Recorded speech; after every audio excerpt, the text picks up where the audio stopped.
Good morning, good afternoon, good evening, wherever you are in the world. My name is Jade, and this is How to App on iOS. And today, we're going to be hanging out with the creative talent behind the land of Moby Pixel. Nick Culbertson. Oh, yeah. We're going to be talking about music, video games, YouTube, heaps of stuff. So kick back and relax and let's hear a little bit of music from Nick. Let's do it now. Boom. But without further ado, here are the jams. Pump up the jams.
And that's it.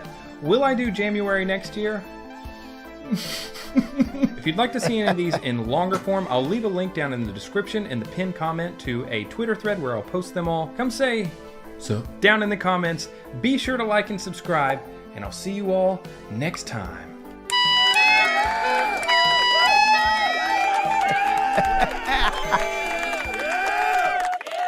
Wicked stuff. We have a wonderful guest on here today. There's just a little smattering of the music that he creates and video games because this dude is multi-talented. I hope you're all doing well and welcome to the show.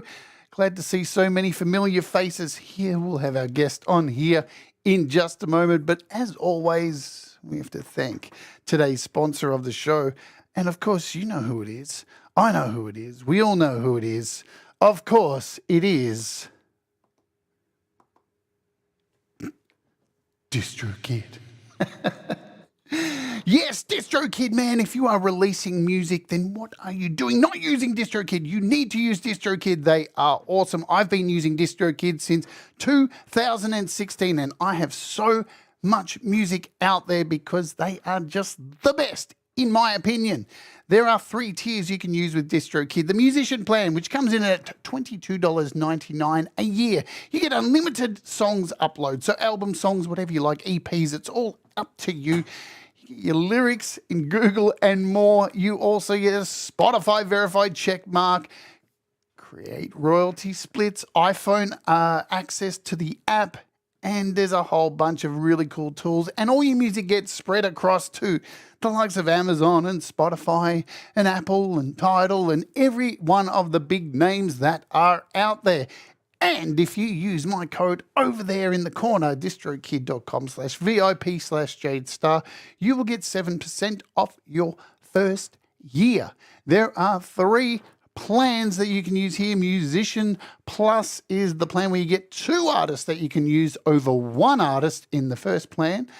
Or you can use the Ultimate plan. The Ultimate plan is the one I use because I have too many bands and it's ridiculous at $89.99 per year. And you get a few extra things. And we'll talk about these things a bit later on when we do a closer look at DistroKid. As usual, I have to say, thank you, DistroKid. I love you. All right, that weird love relationship is over for now, but we'll talk more about DistroKid later. So I first came across our guest today, Nick Culbertson, as something else. I was like, Moby Pixel. I didn't know him as Nick, and I started following his channel because he is an extremely creative human being. Not only does he write music, but creates video games and has a very successful YouTube channel that has very polished videos. So, and he's dabbled in making music apps as well for us to make music also. So I've been wanting to have him on the show for a while. So without further ado, let me unmute him and bring him onto the show. Ladies and gentlemen, please welcome to the show, Nick Culbertson, and some applause, please. Hello, my friend. Hey, how's it going, Jade? And how's it going, chat? I love your chat. Usually I'm just hanging out here watching. Whenever you're doing the DistroKid spot, I was actually just watching, and then I was like, oh shit, I got to talk in a second. But I'm ready now. I'm happy to be here. I'm glad you had me on today because I don't have anything to promote, so we just get to hang out and talk about creative stuff. Yeah, awesome. And you are so creative. Like, it blows my mind. I'm going to tell you an honest story here. When you released your latest synth, the distorted synth, I'm just going to call it that for now. I was like, I was on my Patreon with all my Patreons, and I had a beta of it, and I opened it up for the first time and went, what's this? It's a synth with a distortion pedal on it. Can't I just put a distortion pedal on any synth? And then as it got closer to the release, more presets got added, and then by the time it got released, man, I was blown away by it. And if you saw my show, that's exact. So what was the idea behind a distorted synth? Yeah, so I first got into synthesizers only like at the start of when I was making that app. I'd been making music apps for like over 10 years, but I sort of had a detour into being a game developer for about 5 of those years. And then whenever I moved to North Carolina, AudioKit I saw had come out with some. AudioKit had been around for a while, but they had some something called the Cookbook, which showed you how to create apps or how to get started using different pieces of it. And so I was going up that learning curve, and as I was going up it, I started making tutorial videos. And so if you look at my channel and you see the tutorial videos, you can see how they all basically build into being this app.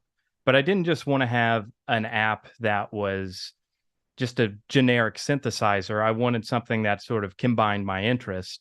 And at the time, I've been really into the JHS show and in guitar pedals and stuff. So there's a local studio here in town. So I got to take all my various overdrive pedals in with me that I had. A couple more back there. And they also had some in the studio. They had a clone there. They had a rat, just various things. And so it was really fun to get these short snippets of classic synth sounds and then bring them into Logic and just see what it sounds like. So it really was totally an experiment at that point. I kind of made the app not because I thought it was going to be a great app. It was more so I wanted to see for myself what it actually sounded like. But yes, you could also plug a synthesizer into your own distortion pedal and do that. And some people have had good results using Overdrive Synth that way and adding more distortion to it, because it's actually not distortion synth. it's Overdrive Synth, and there is a difference in the two. Exactly, and that's my stupidity, because I'm such a death metal head. I always see overdrive and distortion and just go metal. Yeah. And for the longest time, I didn't differentiate between the two of them.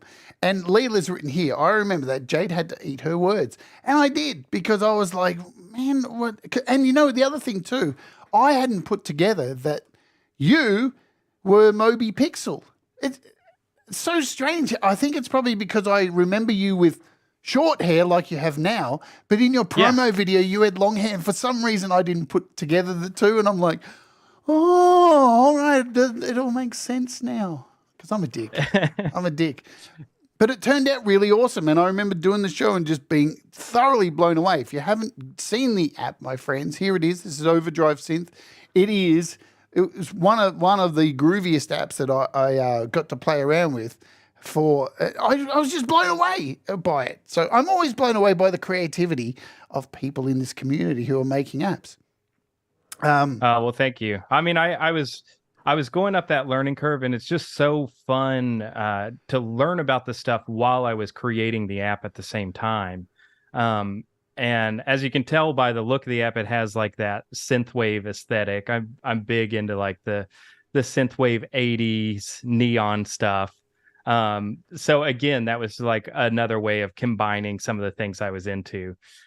In a way, it all makes sense. Like, what does neon 80s stuff have to do with overdrive? Not really too much, except for I'm into synthwave. I'm into overdrive pedals, and I'm into synths now, which I wasn't into too much. But I've just been able to learn so much, and learning by creating stuff, but also learning by trying out all these amazing AUV3 apps that are coming out now of different synthesizers, mostly with my homie Matthew Fetcher doing all the audio kit ones. And I started making some presets with those. And it's just been a pleasure to sort of see AudioKit grow, both as like the development side of things, but also with their own apps. We are literally spoiled for choice these days. It's unbelievable. For you to release a synth in such a huge market, did you feel like a bit of a... was it... scary putting something out there? Because it feels like there's like 200 synths released every week. No, okay. So whenever I released the app, I did not know. I did not do my market research. I don't do market research. I don't look at analytics. I throw shit at the wall. I do things that I think are fun. And I remember whenever I launched the app, I watched Patrick from the GarageBand Guides video, and he's like, I know what you're thinking. Another synth app? Woohoo. I was like, oh, I thought this was kind of original. I mean, he then had good things to say about it. Yeah, it was a good review, yeah. Yeah, but now that I'm paying more attention to this space, I do continue to see new synth apps that are coming out, and there are so many good ones. I mean, Trooper is amazing. That Terra synth or Terra Pro that you were using, and now with Logic being there, having the retro synth, you can do anything with retro synth. By the way, I'm still on Logic. I'm sticking with Logic. I got the year thing. Are you sticking with Logic? Oh, of course. I was just about, like, I'd started a new channel called How to Mac on iOS, and I was starting to move my album project from Aurea Pro over to the Mac, and I'd already done 3 shows on the new channel, and then Logic goes, hey, here we are on iOS. So I canned all that, and I have been moving everything from Aurea Pro to Logic. I love Logic, and I know it hasn't had an update yet. But I'm telling you, when that update comes, there's going to be a lot of fixes. There is going to be a lot of fixes. They're seriously working, you can tell. It's just their ethos. And inside of AudioKit, the programming stuff that I'm using, there are 2 types of samplers that they have in there. Samplers that create what we call romplers. Boo! No, I love romplers. Romplers rock. Yeah, man, they're amazing. But So with Romplers, there's one of them that is just totally written from the ground up in C++. And then the other one is one that's just Apple's. Basically, it's Apple's sampler, and AudioKit is a thin layer on top of that. But to create instruments for that, you actually do that inside of Logic Sampler. And they're those same EXS24 files that you can make for Logic instruments. It's the same. Those same instruments are the ones that you play inside of my apps and other apps that are using Apple Sampler. AudioKit has its slimy little paws in everything, doesn't it? Sorry, Matt. You know I love you, Matt. Well, yeah, and so they are like two different things. The AudioKit Pro and then AudioKit, the sort of the language or the framework. Yeah. Like Matthew did a lot of work with the AudioKit development side of things, but he really hasn't submitted too much to it since then. But what he's doing, and what a lot of people do with AudioKit, is they work on different parts of it. It's kind of like, I'm not associated with AudioKit at all, but I make tutorials for it. And so it's an open source community. It feels like at the same time, while it is like Ari and Matthew and Taylor, it feels like the whole community kind of owns a piece of it. And early on, Matthew did a lot of stuff, I think, with like Swift. And there are different languages that you can write iOS apps with. One of them is Objective-C. That's what I started learning with. The new kid on the block was Swift, but then Swift has been out for a while now. I wanted to stick with Objective-C because that's what I learned on. And it's like, don't change the ball game if it ain't broke. And now they have Swift UI, and the app that I actually ended up releasing with AudioKit was a Swift UI app. And if you look at the cookbook at all the examples they have out there, they're all in Swift UI. And I really kind of learned the Swift UI stuff just by looking at that AudioKit cookbook. It's interesting with Swift. Like when they introduced it, I was like, man, this is going to rub the shoulders of so many people the wrong way. But then all of a sudden there was an app out, which seems like it's aimed for kids. I kind of did agree with this, that Swift was more so a new language to help people get into coding who didn't necessarily have the education of C and all that stuff a lot easier, because I downloaded the Swift Playground thing, and before I knew it, I was making these little things, and I was like, wow, this is like in the hands of other people, to people who are young especially. Right. Well, and what's also tricky about it is whenever Swift first came out, Apple, whenever they release something new, they are really pumping it. And if you're using Swift early on, then that you can sometimes have a marketing advantage, because you can say to the app promotion team, hey, I'm using this new technology you all released. This is maybe you want to feature me. Maybe. Usually the answer is no, but you have a shot. At least you have something marketable.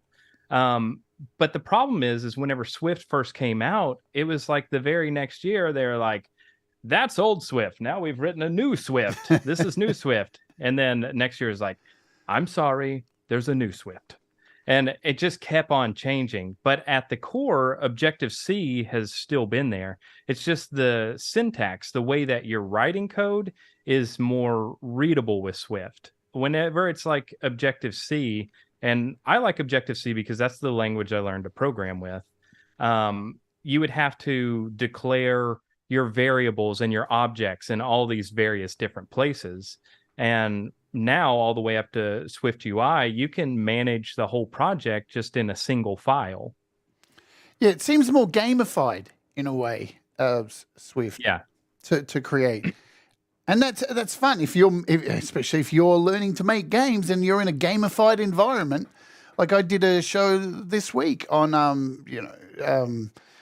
prioritizing things and sorting out your life, and have started gamifying my life with reminders and having little sound effects that are video games that I check off each day, and have side quests that I do each day. Gamifying things makes life a little bit easier, I think. I love that video, by the way, and Thank you. I think It's basically, I mean, it's an organization tool, but we're also just tricking ourselves to get the work done. Yeah. Because a lot of time doing the work that you have to get done isn't fun. And sometimes you can slog through it with a YouTube video on the side, or you're listening to some Iron Maiden that you've heard a million times, and you just keep on chugging away at it, you know. And these projects, creating an app, creating a game, they take months, you know. So, and it's not always glamorous. There's a lot of the time where, you know, in AudioKit's apps, the AudioKit Pro apps, I think one of the most complex things in those apps, and it's not something you would ever think would be complex, is just the preset system. The way that you can move presets around, you can write duplicate names, you can export them. That stuff is actually pretty hard in a lot of ways, because AudioKit's already done the work for you. The synth side of things is a little bit easier, but managing presets, importing other people's presets, maybe AudioKit needs to release a preset package, and that'll make everyone's life easier. That reminds me, I have to finish a preset pack today, actually, for something. Ah. I have to get that submitted today. Anyway, that's another story I can't talk about. Let's get to the nitty gritty. Now, because you're a musician and developer, I've got two-pronged questions here. So firstly, what does game development mean to you? Or any development, like developing software? Well, the actual act of developing the software, that's the fun part. Oftentimes for me, that's the reward. It's not whenever I'm finished with the product and I ship it out in the world. That's great too, but once you've finally shipped it, it feels like it's in a form where things can't change. But whenever you're going through creating something, it could still be anything at that point. Like whenever you're writing a song before you've recorded it. And the pieces, you start to see how the pieces fall together. And what I found with game development that I love so much compared to other types of development is that just the problems that you're solving are more interesting. So you're trying to, if I'm making a platformer game, I'm trying to think the way that Mario Brothers 1-1 works is that how am I going to introduce the player to all these different mechanics? The way that a Goomba moves, the way that a piranha plant comes up. And the way you do it is you introduce those things the first time in a way that is, there's almost no chance the player's going to die. It's like, you're okay, you're safe here. The second time you see it, then you're going to have to, it's going to be a challenge. And the third time you see it, they take that same enemy and they use it in a unique way you haven't seen yet. So now maybe the Goomba has spikes and it's walking down the steps. And that stuff is just, that stuff's more interesting than working on presets. Then I don't mean like creating presets. I mean like writing the XML files or the JSON data that you're storing and all that stuff, trying to sync data. But I didn't really have a background. I mean, my gaming development background was just playing games. You know, my brother was 4 years older than me growing up. He's still 4 years older than me. But whenever we were playing games growing up, because I was younger, I was watching. Like I was the person who was like, he's playing Punch Out, and I'm just like, it was my turn. And it was awesome. Yeah. Oh, well, my turn is over very quickly. So. Do you especially on the NES stuff. Do you find it hard to let go when you're programming? Is it hard to finish it and put it out? I know it happens with songwriters, you know. I'm in the boat at the moment. I've got this album I've had for ages, and I want it to be perfect, but I know it can't be. And it's that finally releasing it, because then it's out there and you can't change it. Do you struggle with that when writing a game? No, not too much, I don't think. But whenever I start doing it, I've gotten a little bit better about creating a design document early on. So I know everything I want to have in the game. But that plan always, it goes awry at some point where I'm like, oh, it's just called feature creep. I guess they got that in anything, but it's really prevalent in game development where you could just keep on adding things and cutscenes and art. And then, you know, you change one piece of the game late in the game development and it might change the entire game. Yep. the hardest part, I guess, is that the game is never done or the app isn't done when I think it's done. Because I think the game is done whenever the first draft is finished. It's like, okay, so that's what happened with Overdrive Synth. I sort of got it to where I was able to play around with it, and I was like, okay, this is good. Then I started giving it to testers. And that's when you start getting the emails, and they're like, this, is this broken on purpose? And that's where you're like, okay, I got to go back to the drawing board to make some of this more intuitive. And especially with games. Oh, with the first big game I released, it was called Epic Orchestra. It ended up getting featured on Apple TV when it was launched. That was another time where I released the app right as Apple TV was coming out. So it was a unique opportunity. And I kind of combined my interest at the time, which is rhythm games and, just games and music. But whenever I was getting ready to release the game, I finally gave it to a tester and he couldn't get past the first level. And I was like, okay, maybe he just sucks at video games. And then I gave it to the next person and he couldn't get past it either. So I was like, okay, back to the drawing board. And so you saw in that last picture how it had easy, normal, hard. At first it was just like one version. Well, the version I created is the hard version. And I had to go back. Once I thought the game was done, I had to go back in and put a normal mode and an easy mode. Because the idea was to make it a casual game that everyone could enjoy. But that's the thing about whenever you're creating a game, you become the master of it. No one is better at that game than you just because you've sunk thousands of hours. I don't expect someone to play a mobile game for thousands of hours unless they're the one who developed it. Oh, I got through the first level first go. There we go. Nice. So and I didn't struggle with instructions. I made a few blunders. I only got 2 stars, but okay. I made a few blunders. But I was laying on the couch, and it wasn't in a good position. We'll come back to your apps, of course. I want to ask so similar kind of question, but around music. What does music mean to you? Because you make music for pleasure to make music, and you make music for video games. What does music mean to you, Nick? Yeah, so I've kind of listened. Music's been in the background of everything I've done since I was a kid. So I'll kind of go through some of the different phases, and then you can zoom in on any of the ones that sound interesting. Yeah. But when I was a kid with my brother growing up, we were into skateboards. So at the time, I was listening to, Suicidal Tendencies, Dead Milkmen, the Ramones. It was basically the quintessential skater soundtrack at that time. Then in elementary school, I got a guitar, and it was all about grunge rock. I think like Smashing Pumpkins, Pearl Jam, Stone Temple Pilots. Those were the albums I remember like listening to, standing in front of the mirror, not even knowing what I was playing. But I got hooked at that point. I wanted to do music from that point on. Whenever I got into high school, I was a drummer in a punk rock band. That's when like ska music was getting big, and pop punk and stuff like that.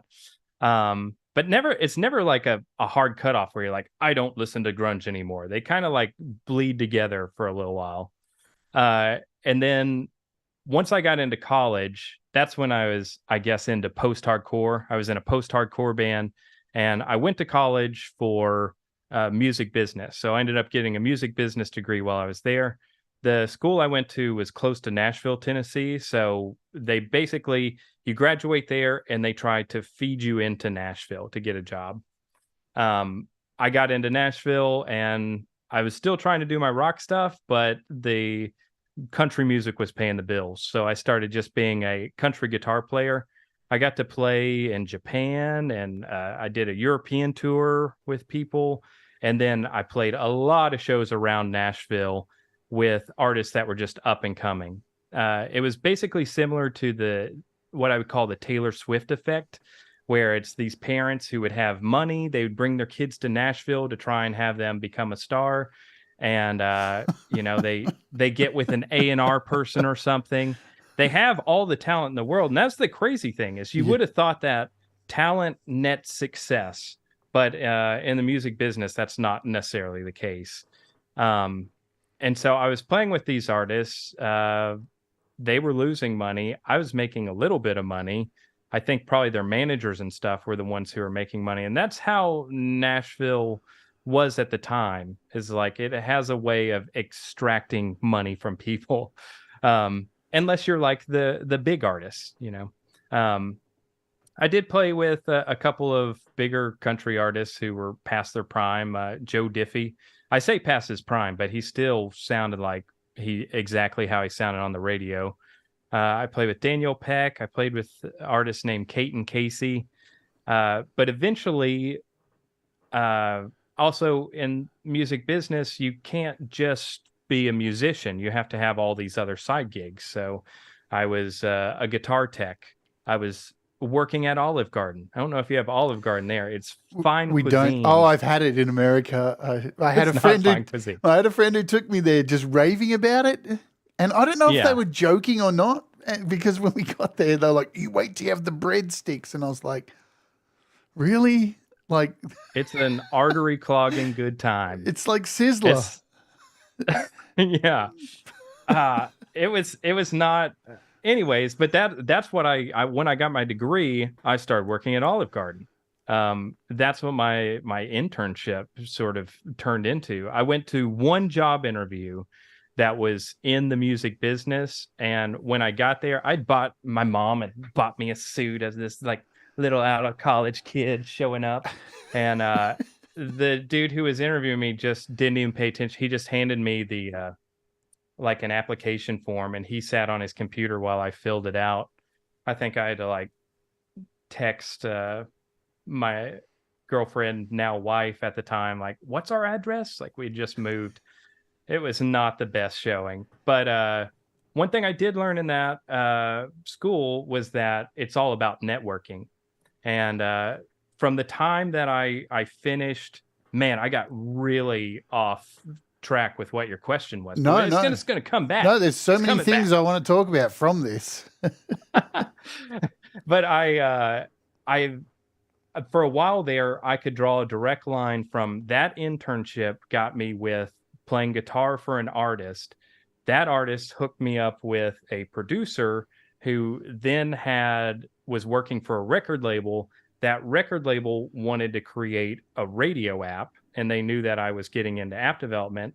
At the time, I basically said, if I can figure out how to create a radio app for you, then I'll do it for $500 or something, which is very low even at that time. But because I created the radio app, I was kind of, once I was done with that, I thought, well, I could actually make my own radio apps. And that's when I was probably my most productive with app development. I started putting out a lot of radio apps. I was also putting out, being a musician, I put out like guitar apps, drum apps. And the reason I've released so many apps is because once you've released a guitar app, you've fundamentally answered the question of, how do I make music? How do I make an instrument on the iPad? And so you make a guitar app, you take away 2 strings, you got a bass app and a ukulele app. Add 1 string back, you got a banjo app. And so if you're looking for the instrument apps, though, you're not going to find those ones there, but you will still find the radio apps. The reason the radio apps are still there is because they're profitable. The instrument apps at a certain point were no longer profitable. They were premium apps, and at the point whenever Apple went from 32-bit architecture to 64-bit architecture, they said, hey, everyone has to update their apps to this new architecture. The audio engine I was using at the time got deprecated. That means the code no longer worked. So if I wanted to salvage these apps, I was going to have to rewrite the whole sound engine for them or switch to something else. And that's just no bueno, especially because I looked at those apps and I was like, okay, these are making, less than $50 a year. Do I really want to spend 2 to 3 weeks, that's on the low end, trying to rewrite these apps, or can I just take them off the store? And ultimately, I took those off the store thinking that eventually I'll bring these back, but that eventually day still hasn't come. You're always more interested in your new ideas. You don't want to go back and work on something that was your new, fresh idea 11 years ago. Yeah. So I would rather work on the new synth app or try to create a new sampler app where I could also have guitar sounds in it and pedal steel sounds, drums, all the instruments. Just one app that's more like a platform for sound packs as opposed to having a million different tiny apps for each idea I have. That worked at the time, creating an app for each little idea. It helps with SEO. It's like trying to release one video on a topic that's like the masterclass of the topic versus creating all these different videos. And with more things being thrown at the wall, you have more chances at success, but maybe it caps out at a certain point where the product or the video you put out only achieves a certain level of success and doesn't go higher because it doesn't have the same depth than if you created something like Pure Synth or Decent Sampler, something that has content that is continually updating. Yeah. All right, I'm going to play a song. We're going to put smatterings of music throughout this interview, and then we're going to come back and touch on a whole bunch of things that you talked about then. So this is, now all these songs that we're playing today are from your video game soundtrack. So I'm just going to choose them, a whole bunch of them. We're going to kick off with One Tough Cookie, which is from the Blast Beats soundtrack. And then we'll come back and talk about that. So let's just play it, and then we'll say hello to everybody in the chat as well, which we normally do after our first song. So let's do it. You ready, guys? I love video game music so much. It just makes me happy. Let's do it. This is One Tough Cookie. Boom.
Yeah.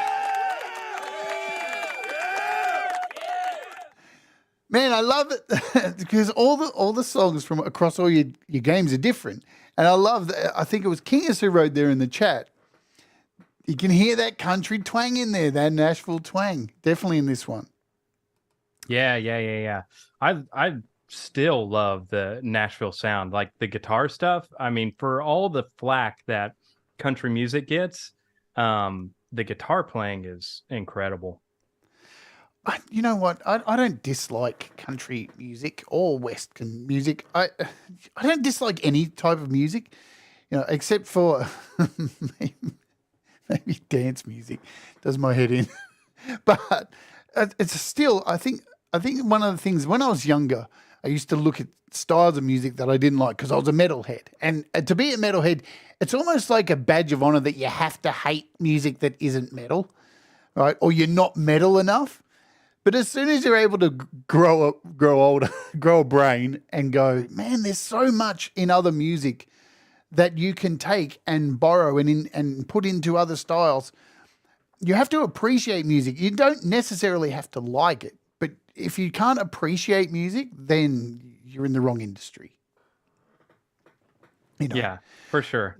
Talking about Nashville, let me say hello to everybody in the chat, and we'll talk about Nashville in a second. So we got the rise of Leela. So guys, type in the chat so I don't have to do too much scrolling. Let me know you're here in the chat. We got Leela here. We got Weave Brain here. We got Many Vibes. We got Russ8889, Thomas Christ, Gregory O'Sullivan. We got who else do I see? They got Boo from the Velcro.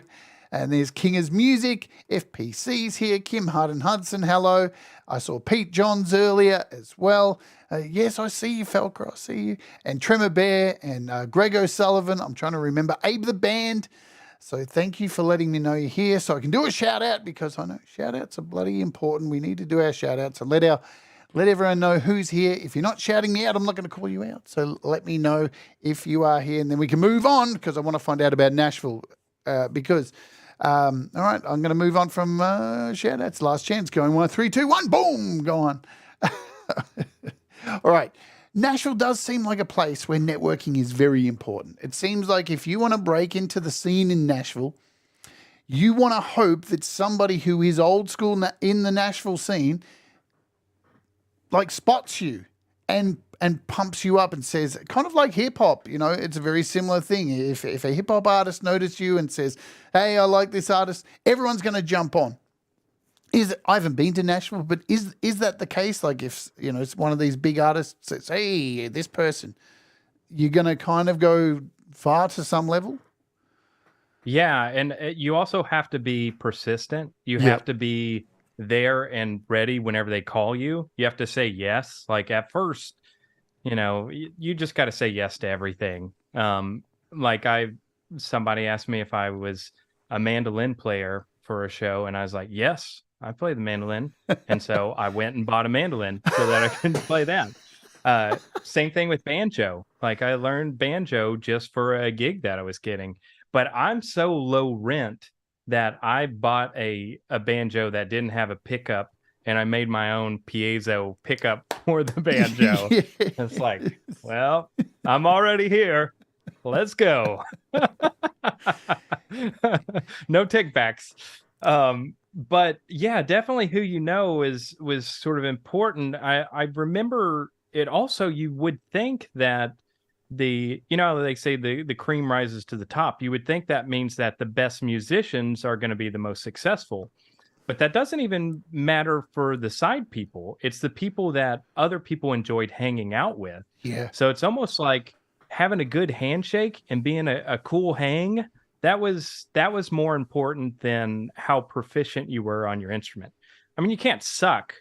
Nobody in Nashville really sucks at their instrument. No. But at the same time, I would be playing with bands and I might be coming in as a utility guy, and then I would hear the lead guitar guy playing, and it's kind of like, you're kind of having trouble staying on the beat. But it doesn't matter, because they would look the part, they would have the handshakes. But then that's on the tier I was on. On the higher tier, like the people that are playing for Vince Gill and Brad Paisley and stuff. Those players are like the best in the world. And Nashville is a machine. I got to one of my mentors was the third most recorded guitarist in country music. And so I got to go into the studio with him a lot. And it was amazing seeing them sit down with the chart of music. And with the chart, they're not even paying attention when you're playing your demo track. They don't care how you played it. They're going to play it the way that it looks on this piece of paper. And the reason that they get paid well is because they're going to play that song the first time. And the first time you hear it coming across the speakers in the studio, it sounds really close to how it's going to sound on the radio. If anyone messes up, then they'll say, hey, swing me back to that, the second bar on the second channel. And so then they go back and they play their part, and then they're done and they're ready for the next song. And me as a musician in Nashville, that's what I ultimately had aspired to do, is I wanted to be a session player. And I can put together a good track recording. Like if I sit there and I can multi-track it, they're just first time down. Like, you need to be original, you need to be good. And if you're burning tape, someone is having to pay for that. So you better get it right on your first try. And if you're going to do any overdubs, it's because you're bringing something new to the table. So, but again, the way those people got into those positions, they were really good, but then they connected with someone who was already in the studio. So they might have gotten in with the guy who was my mentor, and then they become the short list. Whoever they called last for a gig, that's who they're going to call first for the next gig. Yeah, look, it's a sad thing these days that a lot of people who are making music from their home studios aren't going to get the opportunity to go into a real recording studio and have the pleasure of working with session musicians and people who can work off charts. I was really lucky as a youngster at school play a lot with session people and go on tours with session musicians, and just you learn so much from seeing just how professional people can be and how they can turn anything into something amazing. But it takes a lot of work to get there, and you really learn a lot from these people. I mean, here we are, we have all this technology, but, it doesn't, all the mod cons and iPads and all the modern technology can't buy that expertise that you get from working with people who are gun musicians. Right. It's so different now, though, with the internet, because I feel like there are these niche music markets that are kind of popping off, these genres that didn't do that in the past. Like, yeah, for guitar stuff, there was like Steve Vai, there's Joe Satriani, but those kind of people were few and far between. But whenever the internet started coming around and people could find this sort of music on YouTube, then it's like this whole instrumental guitar space, which I love to listen to, has just really popped off. And I don't think that would have happened if we didn't have a vehicle like YouTube and Spotify and our sponsor, DistroKid. DistroKid, thank you very much. We love you, DistroKid. When you were young and what was your first computer that you got? My family was Apple computer people. Wow. So we were, but the computer, Apple, they've all always kind of sucked for games. So still kind of, yeah. Yeah. Oh, it stinks. Like, you know what I've gotten into lately are these things. You see this thing? You know about these things? I still got a few of these little ones, these new ones that are floating around. Oh my gosh, they're amazing. Man, it's a dream come true. So what these are is, you remember the RetroPie stuff that was coming out. The RetroPie was if you wanted to use a Raspberry Pi, but then you'd have to set up a retro game emulator for all these old systems, but you'd have to go find all your ROMs in like shady backdoor places on the internet. With these, you purchase it and it comes with the ROMs. I don't know how they got all those ROMs legally in China. Yeah, dude. But they do sell it on Amazon. So, I mean, Jeff Bezos would not do anything, that's not above board. This dude, do you watch his channel? The Wicked Gamer guy? Yeah. A package from China. Yeah.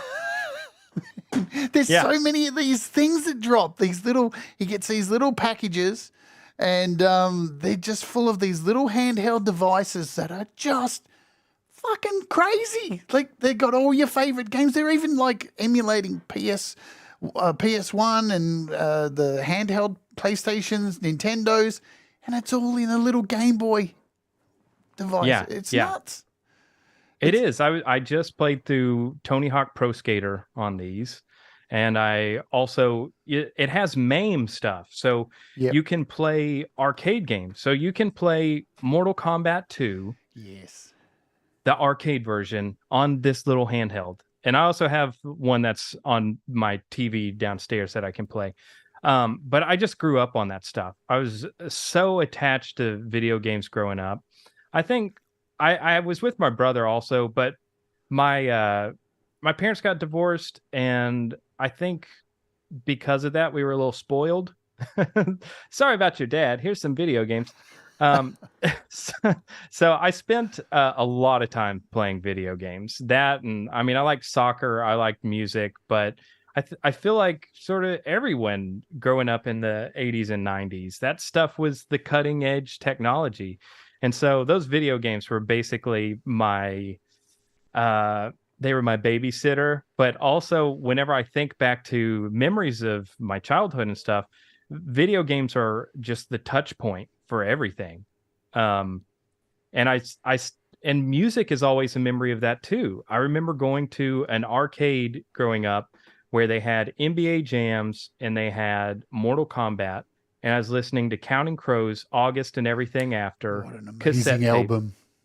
Oh, yeah. Yeah. Still my favorite Counting Crows album of all time. I can listen to that on repeat for 3 days and not get bored. It is so good. I listened to one of their newer albums too, and it was good. I liked They're all Recovering good. the Satellites too. Yeah. That was pretty awesome. He's such an amazing storyteller. I don't know. Like, Yeah. do you know if this is true or not? He wore a wig of dreadlocks for a long period of time because he was afraid that if he... I saw this in a few news articles that Adam wore a wig for about 5 years when he actually had short hair, but he was afraid to like show that he had short hair because the dreadlocks were so iconic that people would get pissed off. No, that makes sense. Bob Ross said that he famously kept the perm because that's what people knew him for, you know? Yeah. So you would listen to Counting Crows, and so would you go to the arcades and Oh yeah. dump a lot of money? I would, but I somehow people knew like all the combos and the fatalities. I don't know how they knew that. Like there was not the internet back then. Were they just trying random key presses until they were like, "Oh, Scorpion has a fatality"? I think I don't know, but we had magazines too, so I think they were pretty much arcade. Yeah. Like this is a different time. I'm sure you were in the same place as I was. My first console was an Atari 2600. My family were like the first family in our neighborhood to get one, and all my friends used to come over and hog it. And then I moved to a Commodore 64. But everything was in magazines. You had to go to the shops and either read it at the newsagent and try not to get kicked out for reading everything and not buying it as a kid. And all the codes, all the cheat codes and everything, and what was good was to buy was in there. Did you used to get magazines and do any coding from them? Because I used to have to sit with my dad and do that shit. No, I mean, the Commodore 64 was before me. The first console I had was the ColecoVision. Oh, wow. And I remember Qbert on that.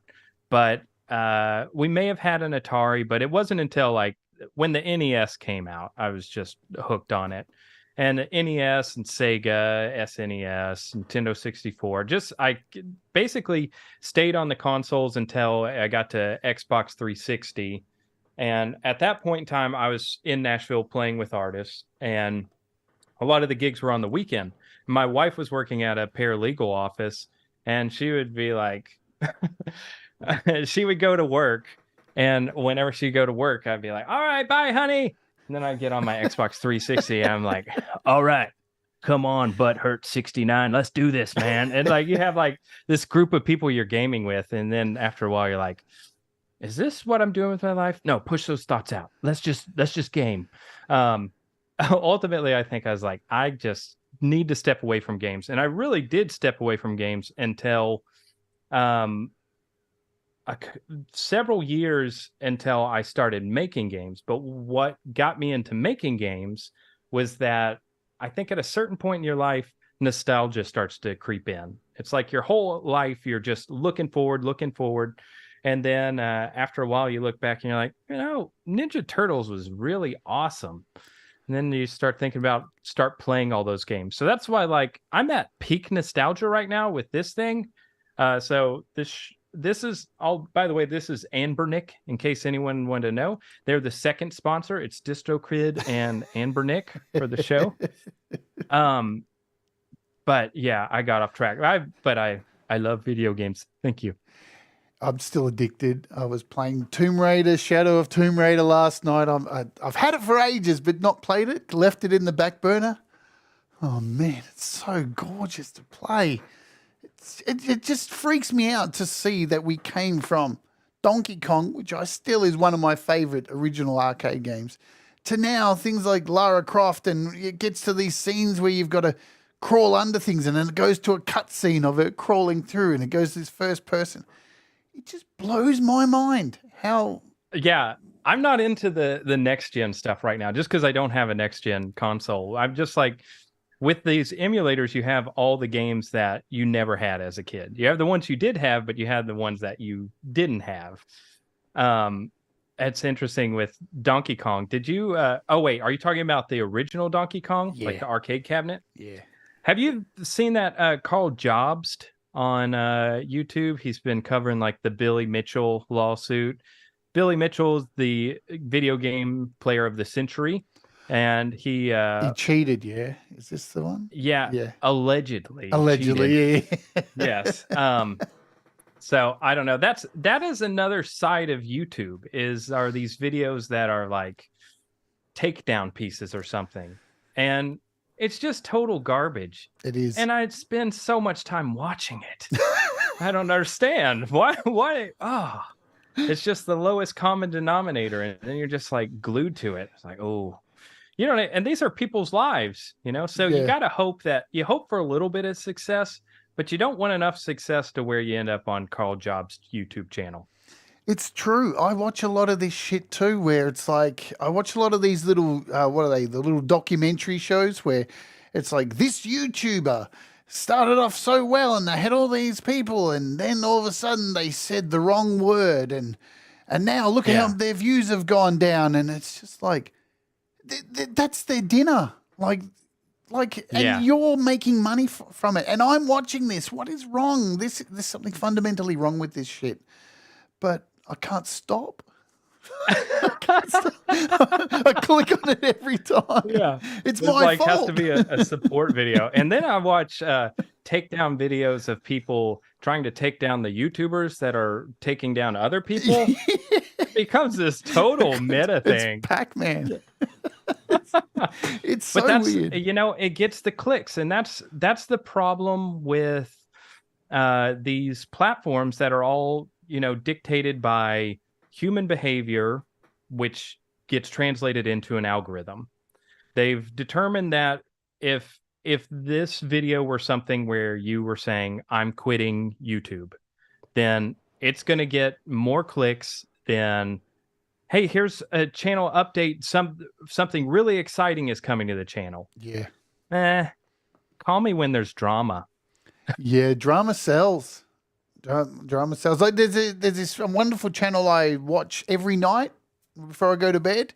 I'm not going to name who it is and stuff, but they've asked me to come on to the show to interview me, and I just can't go on because there's too much drama. And that's what they like. Like they have drama there, and it's all cool, and I love watching the drama happen. But I don't want to go on there and be interviewed in case I get pulled into the drama, because this channel's drama free, and I don't want. Yeah. It's a really hard thing because I really love that show, but don't want to go on there because of my brand. And, and I know what I'm like. I click on other drama and I don't want it. I don't want to hear. Well, I don't want to be too patronizing, but that's what this community rocks for, is that there is not much of any drama in like this mobile music space.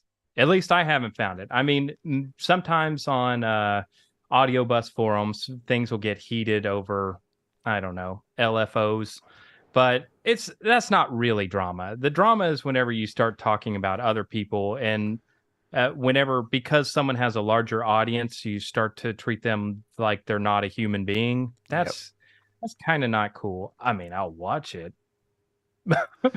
And how I look at too, if there is drama, if you've had drama, like there has been drama I've had, I just try not to bring it to this channel. Like, just rise above it. Yeah. There's no point bringing it to the public sphere. Unless it's somebody who's, trying to ruin your channel or things like that, or coming in and causing disruptions. But even just have good mods that just remove them. Even sitting there and just stopping the show to go, hey, get that person there. No. Don't. You can't feed that kind of stuff, because it takes away from what the original idea of what we're doing on the show. I'm going to play another track from another one of your games. This is from Epic Orchestra. And let me bring it up here. So this is Etude number, is that how you say that? I don't know. Number 12. Etude? Yeah, Etude. Number 12 in C minor, op 10. Let's play this, and then we'll come back, do our DistroKid read, and talk about games. Let's get into this. You ready, guys? We got some Epic Orchestra right now. Boom.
Oops, we jump to the next one. Man, 8-bit orchestra right there. Beautiful stuff. We're going to do a DistroKid read, and then I'm going to open up some of your games and have a play along. Good fun. I've never done this before on a show, so this should be fun. Let's jump over here and mention our sponsor for today. Of course, it is DistroKid. And for as little as $22.99 a year, a month would be ludicrous.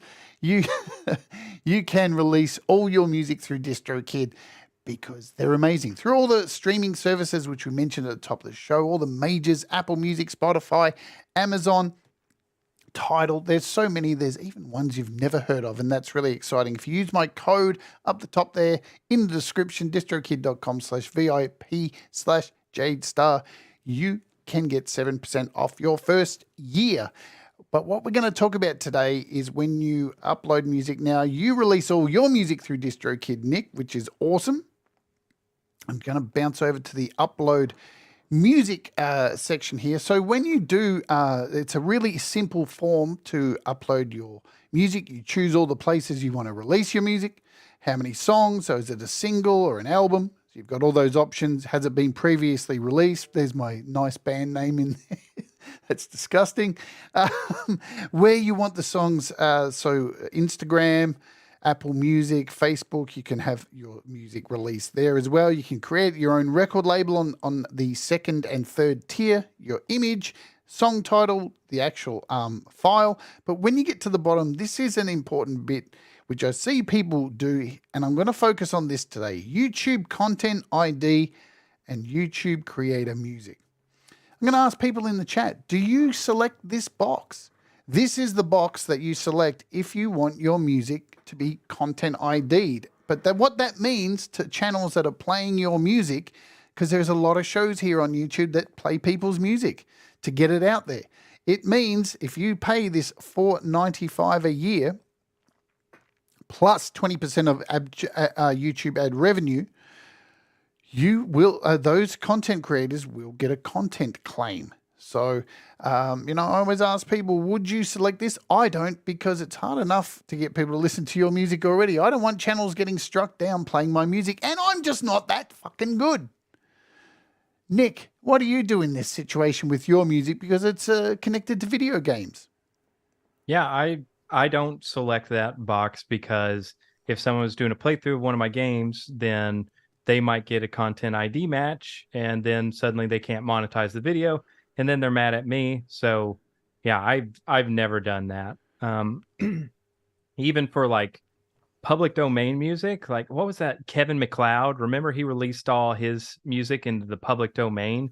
Could you imagine if he had marked that box? Then like suddenly half of the Minecraft Let's Play videos would all be content ID matched.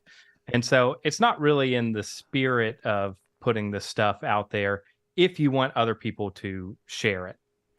Absolutely. But the thing is, you have the option to do that if you want. And I just thought I'd bring it to users' attention because, there's a lot of people who want to play your music and get it spread to other places. So I suggest not to do it unless you want to, but ultimately you got to work out how much money you're going to make from people playing your music on videos. There's probably only about 10 of these shows that we're getting our music spread across. Is it really worth it? But you do have the option, as you do have many other options here at the end for these extra prices to pay, which we'll cover in another show. Thank you, DistroKid. We love you. DistroKid does give you many, many options, all for that very low price, to release your music. Many ways to share, to get it out there to people, to advertise it. So with all the great options that they give you, is it necessary to select that? We'll leave it up to you. But as usual, thank you, DistroKid, for sponsoring the show. I love you so much. I'm going to open up one of your games, Nick. Let's do it. Let's go for it. I'm going to open up. God, I've got too many apps on here. I really need some organization stuff. Which one would you like me to open? Are you in a synthwave 80s mood? Are you in a fast-paced rhythm game mood? All right, try Synthwave Escape. I think that would be a good one. Yeah. Straight away, you are hit with Synthwave. Now, is this a pay to play? All these are free to download, aren't they? They're free to download, and then they are pay to remove ads. But this one, I tried something a little bit different. I tried to treat it like quarters, like an arcade machine. But basically, you can play through the whole game without ever spending any money. The coins got a little complicated. I might remove the coins at some point. But the idea was like, yeah, this is supposed to be totally 80s and totally synthwave with that stuff. That's why I had the quarters and stuff. The music was made in GarageBand. This is Wow. all a GarageBand soundtrack. Yeah, using like the stock stuff that's in there too. On iOS or Mac? No, on Mac. Yeah. Cool. But you have those same synths. Yeah. On like, it's just like, it was basically going through the presets, and I was like, oh, that's a good bass. That's my bass now. You know. So this is, I don't know if you played it at all or not. It's a basic platformer. Yep. I have played it. Okay, good. I played it on my phone, though. That's why it's showing up as all the welcome stuff. So, yeah, we got left and right, and it looks like you can actually make the buttons bigger. Yeah. So you can make the buttons bigger if you're blind like me. So that's cool. I'm going to leave it at 6. And I'm guessing we hit the close. Is that right? Oh, I got a day 2. So then we're at a level select, level 1. And I'm guessing the arrows to choose, or no, tap on. Cool. Alrighty. See how good I am. All right, and so I had I worked with an artist to create some of the pixel art, and then I did the rest of the pixel art. Like I did all the cutscene art stuff. That guy, I basically became him in real life during the pandemic. This game it's similar to a game that was called Lost Vikings. I didn't realize this until the game actually came out.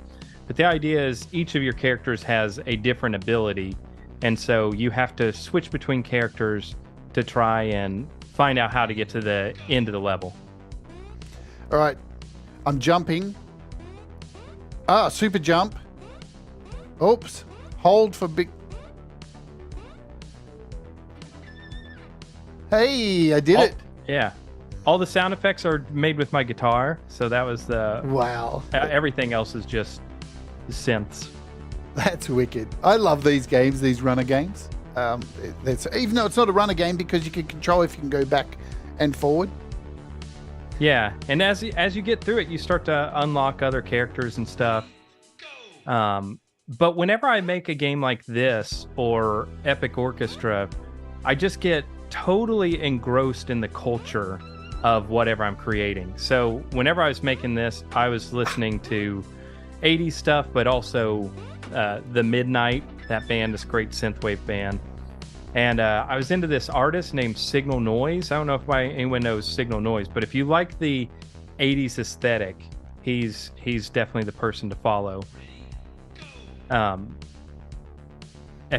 you beat and so as you can see, like I was talking about with Mario Brothers, that first cannon that was at the top, you Jade, don't die. Shit.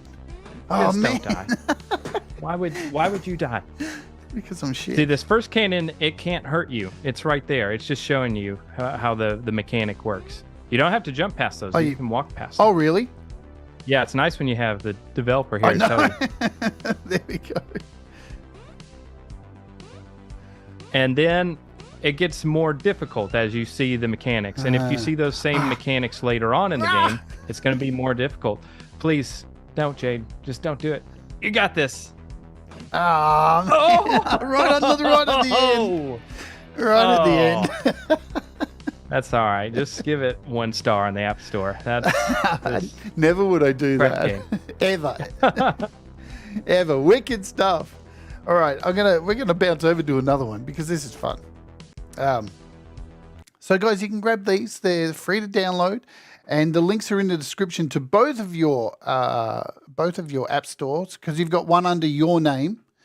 Yes. Yep. Yeah. One, and then Moby Pixel is one, and then the other one's under Nick Culbertson. The Nick Culbertson apps, those are the first apps that are released, which are like those radio apps, a photo timer, nature soundscape, guitar tuner. As you can tell, I was just throwing a bunch of stuff at the wall when I started out. So that's why there's so many apps there.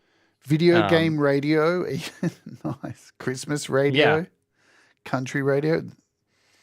So yeah, this is Nick's. So this is under his name, and then the other one is under Moby Pixel. There we go. Where you'll find all the video games and Overdrive Synth. Now, I don't have this one. I don't think I downloaded this one. That's a good one, but I'm biased. I'm partial.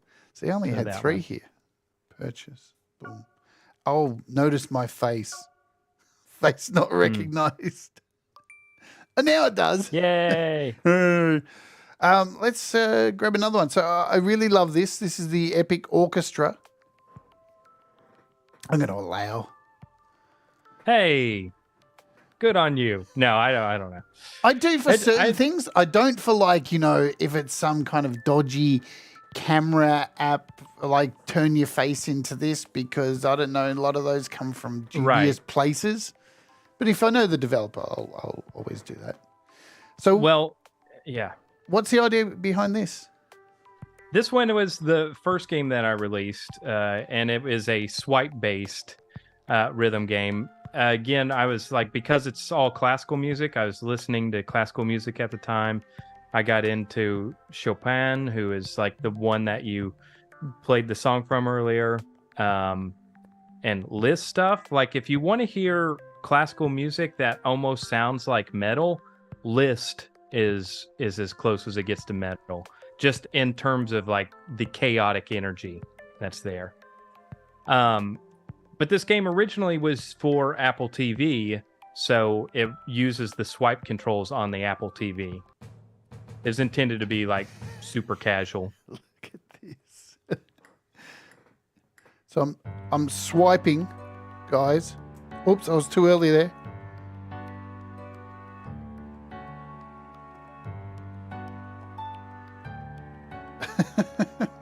Yes. I like this camera angle. It's kind of surreal because I'm used to seeing you play on other apps on that screen.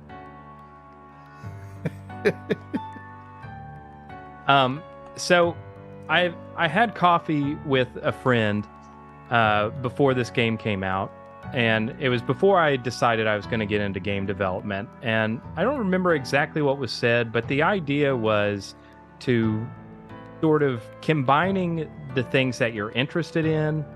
That sort of becomes what makes you unique and what makes you you. And those are how you create products that resonate with people. So this was finally where I was like, okay, I'm into 8-bit, 16-bit games, and I'm into music. So, and basically every game I release, this one included and everyone after it, have music as a component. And it's great to go from just, you start making a prototype of this, of like, okay, can I have an arrow drop from the top of the screen to the bottom? You're like, okay, check, I can do that. Yep. Well, now let's have the swiping work. And the way that the swipes work, there are 3 invisible squares where the targets are. If it's only touching the top square, then you get a good. But if it's touching the middle square, then the game determines that that's a perfect one. And so this is how a game is ultimately made, is you just solve problem after problem. And after you've solved 1,000 problems, you have a video game. Yeah, right. Is that why so many video games are coming out these days, especially high-end games that have so many bugs? What is going on with the game industry that so many bugs are being released, like that 2048 game or whatever it is? Well, with that, yeah, I don't know. I can't speak to that one specifically. It is weird that, like Super Mario Brothers, the original one, that's the same ROM that was created. That was the same ROM that was created, and it's also like 50 kilobytes of data is like the whole entire game. You take a screenshot on your computer and it's larger than that. Hey, you did it. Yeah. I only missed one, I think. But it was enough to give me only 2 stars. So that's... Now just click on that ad real quick. No, I'm kidding. Where is it? Where is the ad? Don't click the ad. I think I go to jail for that or something. Wicked. So I've unlocked the next one. So you get to unlock other dudes as well, it looks like. Other conductors. Yeah. Wicked stuff. So there's your instructions. So you've got a nice little easy how to play here, which you get at the start anyway.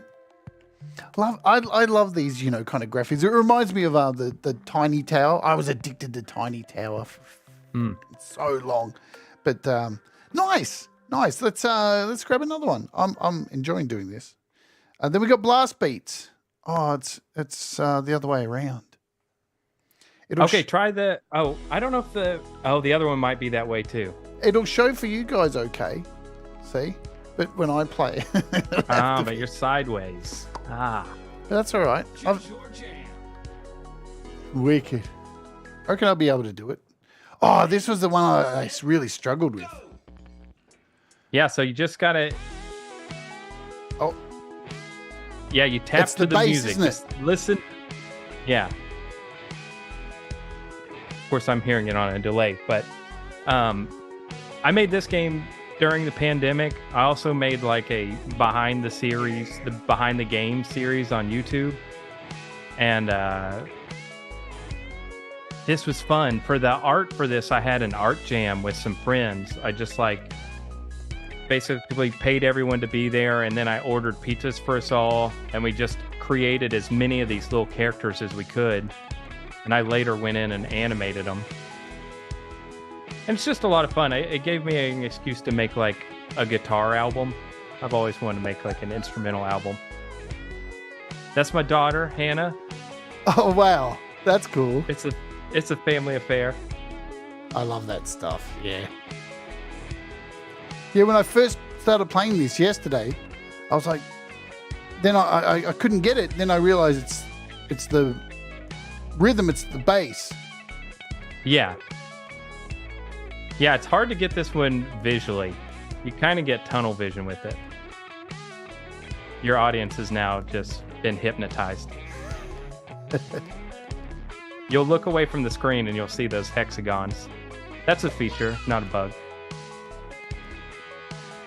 I'm doing okay. You are.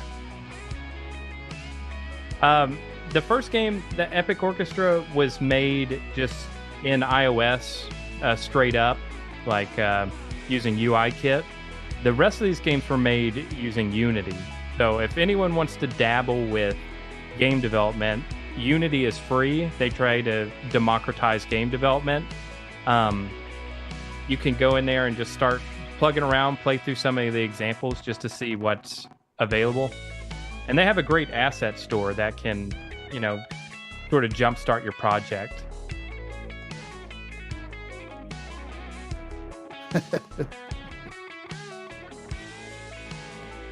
Ah, no. Come on, Jade. You're so close.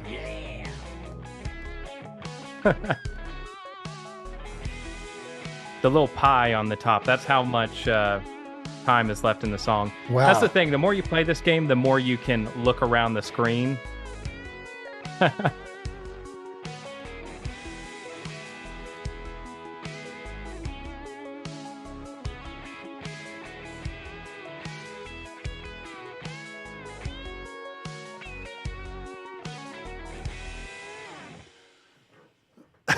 I got through it. I win. You did it. Yes. And I was playing it on its side like that. I know. Hard mode.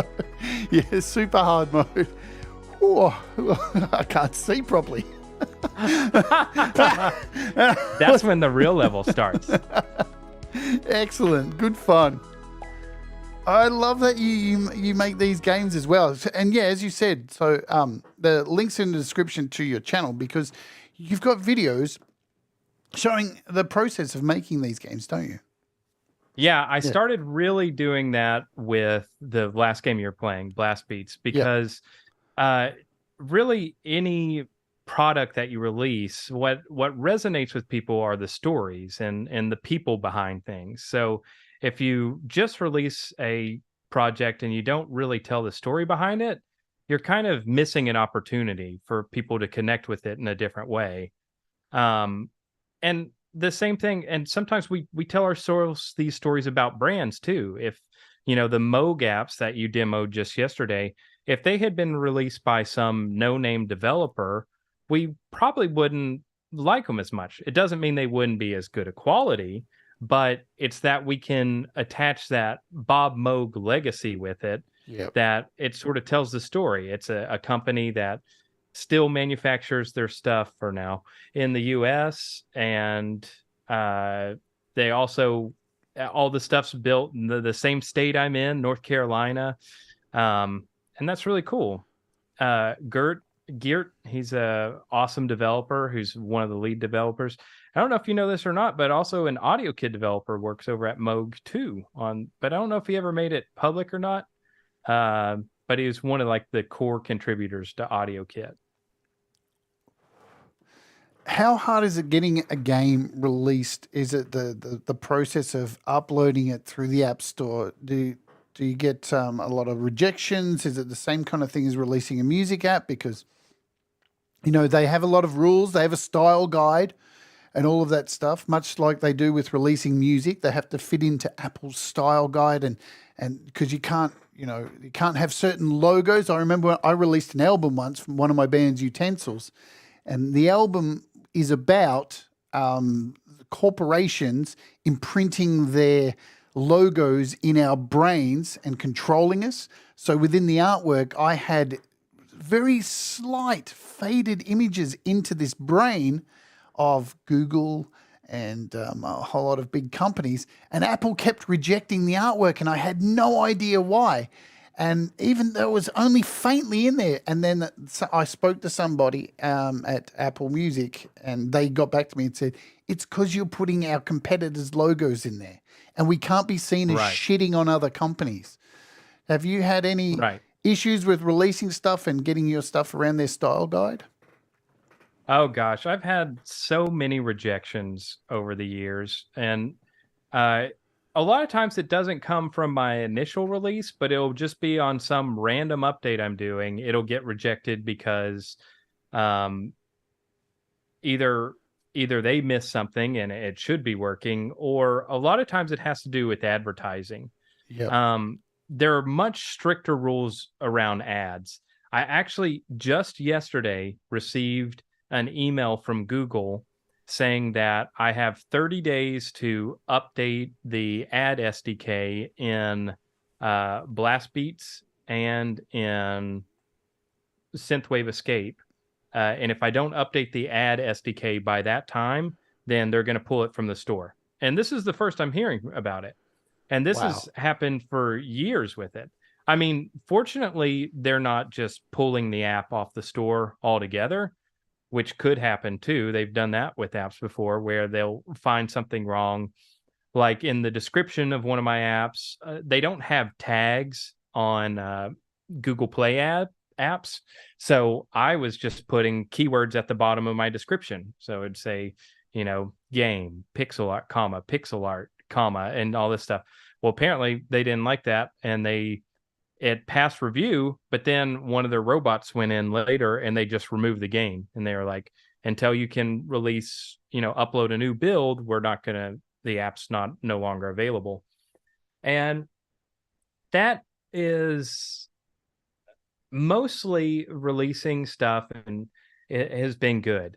I really enjoy the creative process of it. Dealing with Apple and dealing with Google and their rules is mostly okay, because they have regulating bodies that they have to answer to. They have to answer to the U.S. government. I don't really have to do that. I just need to follow what Google is telling me to do. And so, but ultimately it's their ball game. You have to play by their rules. I always think that, like Rage Against the Machine song, they say jump, we say how high. And that's how it feels. Like you gotta roll with the punches, because otherwise you don't have to. I don't have to release apps. This is an opportunity. So yes, while it is annoying, it's annoying that at some point in these next 30 days, where I would much rather be working on YouTube videos or my next app, instead I'm going to have to re-download the latest version of Unity, try to solve all the errors that show up by jumping versions, bring in the new ad SDK, and then test it out on all my various devices, make sure it's not buggy. It'd be nice if that stuff didn't happen. It'd be nice if it could be like Super Mario Brothers 1, where they just released it back in 1985 and it hasn't been updated since. But that's not the nature of the App Store. And that's certainly not the nature of regulations whenever it comes to ads.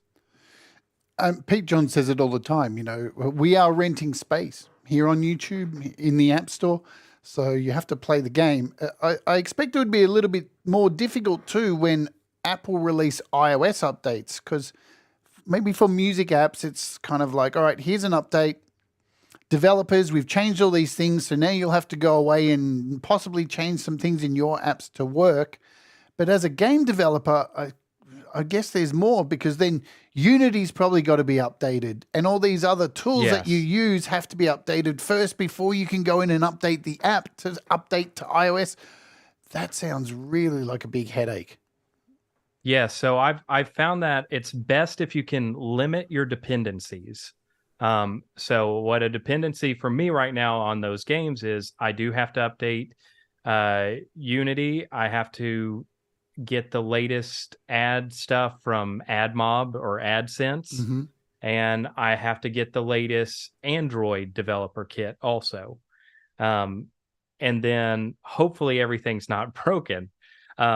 And with those instrument apps I said that I had released a long time ago, once the code was open source that I was using, but once it was deprecated and the person who created it was no longer updating it, it was like, yeah, you can still use the code, but you're going to have to update all this C++ stuff on your own. And I didn't know how to do that.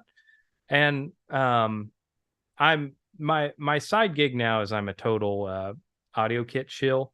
But with the audio kit, you can it's just one dependency, and it's a very thin layer above what Apple already provides. So at a certain point, if I want to remove audio kit stuff entirely from my apps, I'm confident now that I could do that and then just stick with what Apple has there. So there's no longer that fear of deprecation. And I've limited my dependencies at this point to just what Apple provides and what AudioKit currently has.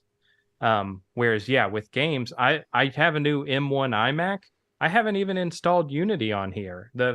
My development computer is back in this closet, so I'm having to, download that. Make sure. I just did that today because I got the email yesterday, and it was just full of errors. And so you have to do whack-a-mole and just sort of be like, okay, well, apparently you have to spend a couple of days just solving errors before the app will even build like it currently is working. But that doesn't happen if I don't have ads in there. I get these more often than most people because I have apps with ads. But whenever, Apple introduces a new screen size and they have like the notch on the bottom, every app has to be updated, or else your app's going to look like poopy. And then same thing with iPad. But I've been releasing apps for long enough that the first apps I was releasing, they didn't have like iPad and iPhone apps working cross-platform. You'd have to create two apps, one for the iPhone and one for the iPad. Yeah. Do you feel like, I don't know, I'm interested to get your opinion, because when iOS first came out, I was a heavy jailbreaker.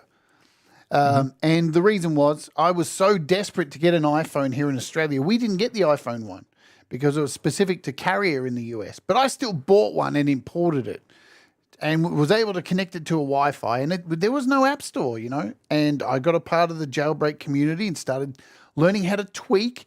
And, if it wasn't for the jailbreak community, many of the features that are on iOS now wouldn't exist because, but at the same time, talked about this with developers on this show many times. Apple were playing this cat and mouse game with jailbreakers, doing their best to stop you from jailbreaking, but at the same time taking everything that jailbreakers were doing and applying it to iOS. So is it at the point now where, as you say, with all these screen sizes and all the variations, that you feel like you're constantly trying to catch up? You don't know what they get. Do you feel in the dark with Apple sometimes, the way they release things? Yeah, you're definitely in the dark, like, because they won't tell you about these things before they launch. So a lot of times whenever you are watching it on like the Apple's big presentations, that's when we're first learning about it too. But I think for the most part, people are pretty gracious and they'll give you time to get your apps updated. I assume. I don't read my reviews anymore, but they're probably okay with it. but I used to really stress this stuff. I think some people don't. I don't know what other people are like. I just know I get stressed the hell out by a lot of stuff. So whenever these new updates would come out, it didn't really matter that whenever the 4-inch screens first came out, that there was a black bar on top and the bottom. But to me, it mattered. It's like, oh, I need to get these updated. So whoever has these new devices on day one, they're not going to have a poor experience with it. But the apps still work the same. And Apple has actually gotten better with not breaking things whenever a new software update comes out. Because if I created my app for, say, iOS 9 when it released, and then they release iOS 10, well, they're going to run my app basically in a simulated environment for iOS 9 on your iOS 10 device. And things aren't really going to break until I go into Xcode and I compile against their latest SDK, software developer kit. It wasn't always like that. They used to break shit all the time because these tech companies are more about innovation than they are about stability. As a developer, I would love if at a certain point the platforms just got stable and innovation stopped. But unfortunately, that's not going to sell the next iPhone or iPad. And that's with Google. They like whenever you release a Google app, it'll tell you how many devices it runs on. It's literally over 6,000 apps that it runs on. So there's no way you can test all of that. So you try to just target those extremes and hope that you're covering the mean by doing that. That's why there aren't a lot of synth apps on Android, is because Android apps, the lowest ones, they would run terribly on it. So why do I want to release to that? I'm sure on the Pixel phone, it'll be a great experience. But the person who's going to leave you the 1-star review isn't going to say, you know what? I have a crappy phone. I skimped out and didn't spend $1,000 on a telephone. Yeah, I downloaded your app and I bought this Android phone from the supermarket. It was at the front counter with the cigarettes, and it cost me $49.99 with a SIM card, and I can't run your synth. What's going on? Yeah. At some point, I do think that they'll start coming over. I think Android will be a good place for it too. And iOS is getting better.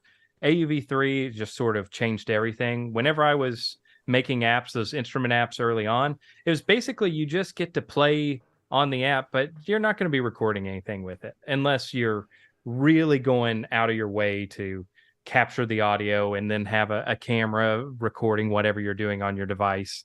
So now it's becoming like a really viable and enjoyable way to create music. And I look forward to seeing how that continues to evolve. But unfortunately, that evolution for developers means that AUV 3.4 is going to come out. Everyone's going to have to update their apps. Yeah. And at some point, your favorite app developer is not going to be updating their apps anymore. Because it's not sustainable. It's sustainable for, I don't know, Loopy Pro. It's sustainable for Koala Sampler, but I don't know if it's necessarily going to be that way for a new granular synth plugin that comes out. That's just like that someone's been spending a lot of time on. And we know all these developers because we're paying attention to this space. But it's really hard to sustain a career in mobile apps as an independent. Yeah. If not for my radio apps, which are not the apps that I'm proudest of, but they serve the best utility to my users, without those, I probably wouldn't be an app developer anymore, because I've tried with my games, with the synth app, with everything else to recreate that success in terms of users and financially. And I can't catch lightning twice, you know? This goes back to what you were saying before about the attack videos on YouTube. People forget as developers, and it's one of the reasons I started this show and why it's called How to App. It's app developers scraping by, and people don't realize this bullshit of going, buying something for $1, buying an app for like $4, and on PC and Mac, it's worth $90, and you're getting it for $4 on iOS, and it's the first release, and it's got a bug, and going to the App Store and fucking being so angry about it. People don't realize that you're attacking somebody who needs food on the table. It's another fucking human being. And it's one of the reasons I want to have developers on here like yourself, because people need to see the faces and hear the stories of the developers to understand this isn't just some fucking game, even though it's a game that you're complaining about. This is fucking life. You can destroy somebody with these idiotic comments. And trust me, folks, whenever you get an app and there's a problem, go to the App Store. There's normally a link straight to the developer. Just email them and let them know what the problem is. They'll do their best to fix it because they need to fucking eat. Yeah. And, honestly, this music space, I feel like it's a little bit better than like the game space was. Whenever I first typically whenever I release an app, it's done. I'm going to be updating them until I'm in the grave. But in terms of new features and stuff, I'm more interested in working on the new thing. It's like this app was fully fledged out whenever I released it, but with Overdrive Synth, and I think this is true for a lot of music apps, and music app developers should pay attention to it, is that your app isn't really done whenever you launch it, because your users are not going to use it the same way you do. Like I released the app, and then one of the first things somebody said was like, "Oh, it doesn't work with a sustain pedal." And I was like, "Well, I don't own a sustain pedal, so that's a good point." So then I went and got a sustain pedal, and now I updated it to have a sustain pedal. Or I did the initial version just had sliders for the UI in AUV3 mode. Well, that didn't gel with people. So it's like, okay, well, I look past that because I was mainly using this as standalone, and I saw like the AUV3 mode as being like a rack effect that you put there. So it doesn't have to have the same sexiness that the standalone app that like a guitar pedal has. These things look great. It's a piece of art. I was wrong. AV3 needs to look like the app, and there were just other examples too that I could go on with. Yokopak, he had said that apparently the filter knob, I had put the wrong orientation. He was like, "I love the sounds. I love the look of it. I hate the knob." I was like, "Oh, okay. See, that's important to someone who has been playing synths. But to me, who is like, I thought that if you turn a knob up, like a filter knob up, you're increasing the filter. And in that case, it was a low pass filter. Well, low pass filters, as I now know, I don't know, my camera might be switched, but you roll it counterclockwise for the effect to take effect."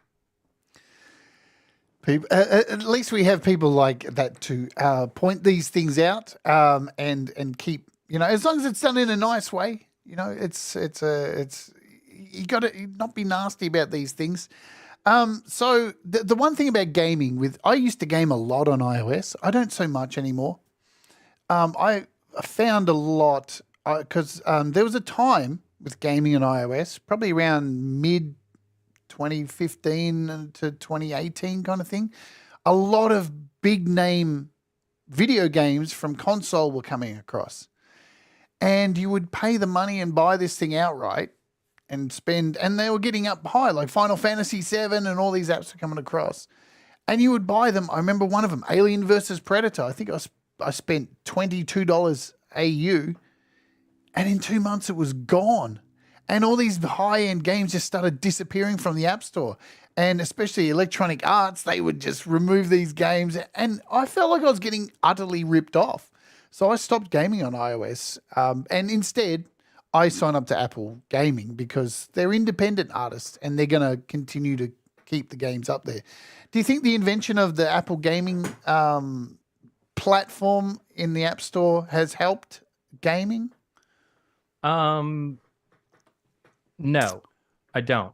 Right. I do, maybe if you've made it onto that platform, it helps, but they're a gatekeeper.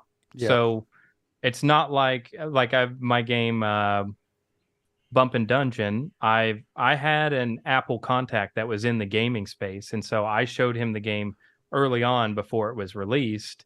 And it's a fun game. I think that it would work great on Apple Arcade.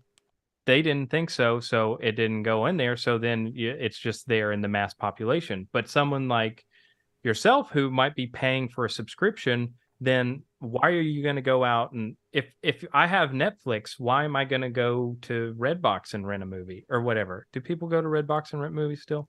Not here. But the point is like we get tied to these platforms, and if it's anything like Spotify, and Spotify is just the biggest name in the room that we can pick on, they don't pay out a fair royalty rate to the artist. So Totally. I imagine it's the same with those games. You're probably making a fraction of what you would have made had someone actually gone out and purchased your game versus they streamed your game, you know. It's weird, with I'm subscribed because I use Apple One, so that's the only reason I'm subscribed. I find all the games to be, I don't know, just too. Yeah. That's a really shit way to describe a game.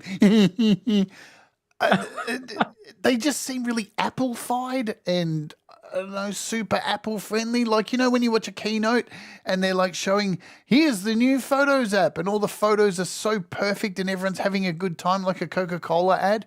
It just seems cheese and too over polished and not so much fun. Where independent stuff that's off, I still look for independent stuff. Well, I think what these platforms have done just on YouTube, on music, Spotify, is niches have been able to flourish. And in the past, like I'm a big classic rock fan. You're like, but at the time, Kansas, Styx, bands like that, everyone was listening to those bands. Whereas now I can be listening to a band that is specifically to the taste that I like. I can be listening to Animals as Leaders or any other shred guitar stuff. And those artists are nowhere near whatever those largest artists were in the past. And I think with games, it's probably the samest thing. The biggest games that you're going to see are not for those hyper niches. They're not really for you. They're for what is the mean? What is the average person like? It's just like music on the radio now. Yeah. It's not to your taste. It's what is the lowest common denominator want to be listening to? And those games, that music, it's kind of muzak, and it's not for you. Fortunately, we live in a time now with the internet and all these streaming platforms that you can live an experience that is entirely tailored to your taste, and it's entirely different from what I'm going to get. So as much as we want to dog on algorithms and stuff, like because I click on Carl Jobs videos of speedrunning stuff, my feed is full of speedrunning stuff. And I live in a internet world that's all about synthwave and retro video games and stuff like that. Whereas if I got on my mom's, then it's probably about like Trump and super religious stuff, which is fine. That's what she's into, and I just happen to be into different stuff. But I think the same thing happens with the games. Is like you're not finding the games that were intended for you. You're finding the games that are fit with that design aesthetic that Apple really loves. And that's probably why there wasn't room at the table for my game. And if it was that way with me and I had a ticket behind the curtain to an actual Apple contact, then it's what shot does someone who's never released a game ever have? Yep. Yeah. You should see my feed. My feed on YouTube is wrestling, retro arcade games, iOS music stuff. There's some political stuff in there as well. And strangely enough, snake and tarantula videos. Oh, I love snakes What and happens is you- tarantulas. I love them. you just click on one of them, and then it's like, okay, Jade, snakes, and tarantulas. I just love seeing people handle cobras. It just Okay. I feel like I'm sitting on the edge of the seat of every video going, oh my God. And then like last, the Chandler's Wildlife, I've been following him for years. And then last week he went to India and got bit by a cobra. And he's been handling him forever and never got bit. And man, it was terrifying watching him get in hospital, holding his finger in another country, you know. Fuck, it was on the edge of my seat. I love that stuff. It's so exciting. We're going to wrap this up. I'm going to pop over here to your channel. Guys, if you haven't subscribed to Nick over at Moby Pixel, I do recommend that you do because there's so much there for you. There's app reviews like we do on here, really polished videos, unlike my shitty live streams, which are a bit of a mess, but really nice polished videos on really, you know, you pick the good apps to do. You've got some stuff on like reviews for like this one, MIDI controller. You've got stuff about ChatGPT, how you make apps. There is just a super wide selection of videos here for you to choose. And you're going to find something that you like, right? And then it'll lead you to something else and something else. And you're just a super presenter, really engaging. And I just love your content. So, yeah, I recommend people go over and subscribe to you and go and check out Nick's games and music. So I have posted all the links in the description. Yes, so make sure you go do that. I'm going to, before we go, I've got to load Bumpin' Dungeon before we go because I just downloaded it. So we're going to do that. Now it's sideways. Am I going to be able to play it sideways? I think you'll be able to play it sideways. All right, cool. That's hard mode. I'm already digging the music. Is this a dungeon crawler? It is, and you swipe to get to the exit. All right, so I've got to go. I'm swiping up. If you didn't know, let me show you. All right. Nice. So I've got to be quick because there's a timer. No timer. The number is how many swipes you have to get to the exit. Ah, okay. Yeah. So I've got to be careful with swipes. All right. Hang on, this looks like a trick. No? And what have I done?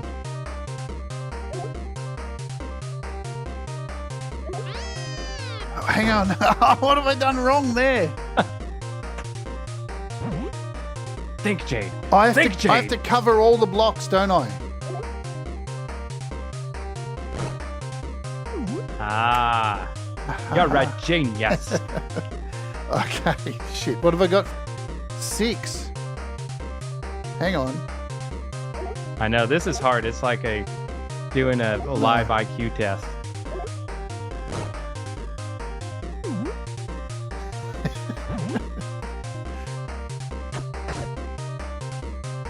So the buttons open another block. Uh-huh.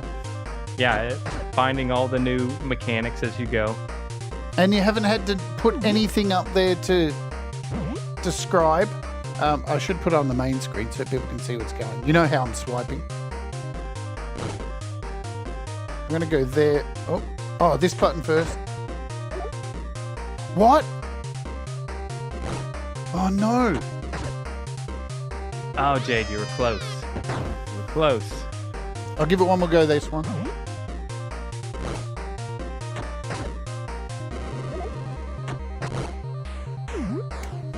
There we go. There we go. Snap. And now bad guys come in. Oh, shit.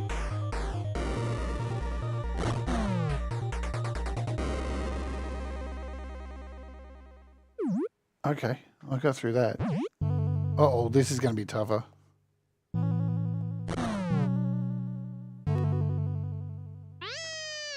Oh. All right, you get the gist, guys. Wicked stuff. So, all the links here. So, to remove ads, $2, $3 to remove it. That's Australian. It's cheaper in the US, I would say, suggest. Wicked stuff. I love this.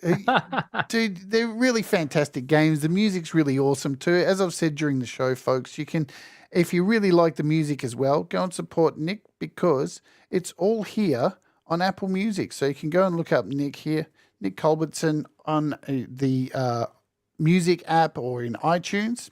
And for some reason, it's not loading. There we go. And all the soundtracks are here as well for all the games. I love that. I think that's great. There's not many iOS games that actually do that, release the soundtracks. I own soundtracks for things like Metal Gear Solid and stuff because they're great games, great music, awesome stuff. All right. Well, thank you so much for coming on and sharing your story and all of that jazz. And I hope people enjoy it. And I've got one last question I normally ask at the end of the show. I nearly forgot. I would normally do favorite apps. Do you have any off your head apps that you use frequently? A couple or few apps? Well, yes, I do. Sure. It's no surprise. I love the AudioKit apps. I've been making presets with those, and that's really been. In a past life, I was a full-time musician, and I feel like in creating the videos that are, tutorials or ones that are reviews of stuff, but then getting to create presets, then make a video where I get to make music with those presets. It just really scratches that itch of that I wasn't able to do for a long time after performing live. It used to be performing live. That was the thing that I wanted to do. But now being able to make presets in these apps and and I think that who knows, maybe the presets you need to finish today might be related to an AudioKit app. Stay tuned. You are spot on. It's been amazing. And like with Saga Synth coming out, that is just so nostalgic for me. And so to be able to play around with those sounds, that's been great. But I won't only say them. I'll mention some other ones. Koala Sampler. I haven't released any music I've done with Koala Sampler, but the flow of that app is wonderful. The way that the first screen in Koala Sampler, like if you click on that first screenshot, you create your samples right there and you have all your samples on the screen. Then you push the next tab. That's where you create your sequence. And then finally, there's the perform button that you push. And with the performance, you just get to add a whole bunch of effects to these different loops you just created. It is such a fun app for just creating music. And it doesn't even have to be about music you're releasing. It's just a fun experience. And the other apps that I'm wanting to model going forward is Decent Sampler. Decent Sampler, I'll go ahead and say it's a decent app. Like I think it's self-aware. It's not the best app in the world, but the interface, it doesn't feel totally great. But it's getting the way better. that it is getting better. Yep. I mean, if I compare the UI in that to any one of the AudioKit apps, it's a little bit lacking. I also feel like whenever you first open, I'm not trying to roast Decent Sampler. I actually am just going to say good things about it. But whenever you first load it, I don't know, does it have a piano at the beginning? You also have to create an account. I'm not crazy about having to create an account, but what I do love about it is how they introduce all these new sound packs. And that's what I would like to do. Pure Synth is another example of that, where instead of them creating a single app, they're basically creating a platform. And that's what I'm working on doing in the future, because one, it serves me better of not having to create a ton of apps. But two, I think ultimately it'll serve the people that use the app better, because I want to include other things. It's so cool. And the way that you can import these, you can also make your own instrument. So if I'm making a sampler app, I want to make it where the user can import their own samples and have their own instruments, be able to export them, share them with other people, have easy things like you can import sound fonts into an app I'm creating, and then you can just use those sound fonts inside of Logic and do that totally free. I don't know of a good sound font app out there that's free. So the app that I'm working on next, that's going to take, I don't know, I don't have an end date for it. It's going to be a sampler similar to this decent sampler where you have a whole bunch of instruments, you can download other ones, but it's going to have a whole lot of stuff free too, where it's going to make it worth people's time to download just for the utility, like having sound fonts you can load for free, and the ability to turn any sound into a synth, basically. Yeah, I love what David does too on his YouTube channel. So David Hillowitz is the channel, and his videos are so, man, they're so comforting. I feel so relaxed. Like the one he did recently where he was out for a walk and there was this old guitar hanging from a tree, and he'd seen it on his walk for ages, and he went and asked about it, and they said nobody owns it, and he took it home and cleaned it all up and turned and then he releases the sounds on his Patreon, and I'm a member of his Patreon, and just go and grab those sounds and throw them into decent sampler. It's, yeah, I love his videos. When they drop, I get really excited, make a cup of tea, sit down, and oh, that's nice. He does it, but I mean, like, he has Venus Theory has sound packs. There are other people, so it's like he's creating income for other creators too. Absolutely. I think in terms of a model for an app, I can't think of a better music one. That's what I would aspire to do. And then, there are other ones like Loopy Pro is awesome. I don't use Loopy Pro, but just from watching Doug Sound Test Room use it, he's like a magician doing that. He's like a musician. I made an entire song using Loopy and released it, but did it in a not the conventional way. Well, this is the thing about Loopy, isn't it? You're not just stuck just adding loops. You can use it as a DAW. There's so many different ways you can do it. And I chose a DAW and recorded all my bits in, and then mixed it in the DAW, released it through DistroKid, and it was so much fun. So much fun. It is a literal game changer, and it just keeps getting better too. Like, I think because it's got such a strong base of people using it, it's a fantastic app. I really love Loopy Pro. Well, awesome. I could talk all night, but I will respect your time and the viewers' time. If I know I saw some questions pop up in the chat, and it's hard to get into the chat after. So if anyone does have any questions that weren't covered, just put it in the video's comments. Absolutely. And I'll go through after this, and I'll answer any of those. Fantastic. Thank you for doing that. And I'll hit you with the last question to hit everyone with. If you're giving advice for someone just starting out making music or developing, when would be the best time for them to start? Yesterday. No. The best time to start, obviously, it's right now, because that's the only time you do have to start. I think also you have to manage your own expectations. You don't have to have your first app be Loopy Pro.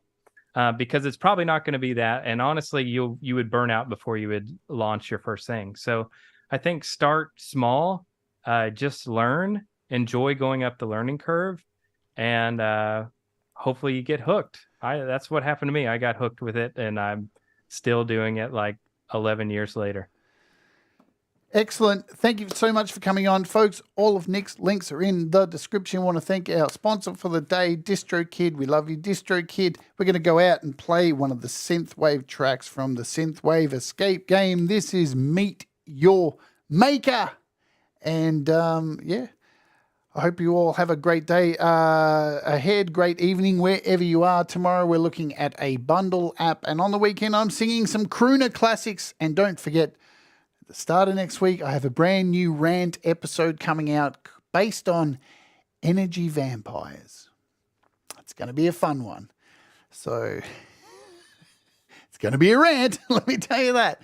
All right, let's get out of here. Please hang on the line so I can say goodbye to you off air. And this is Meet Your Maker. Do the things that make you happy. Mistakes make you better, folks. And we'll all rise together. Let's do it. Boom.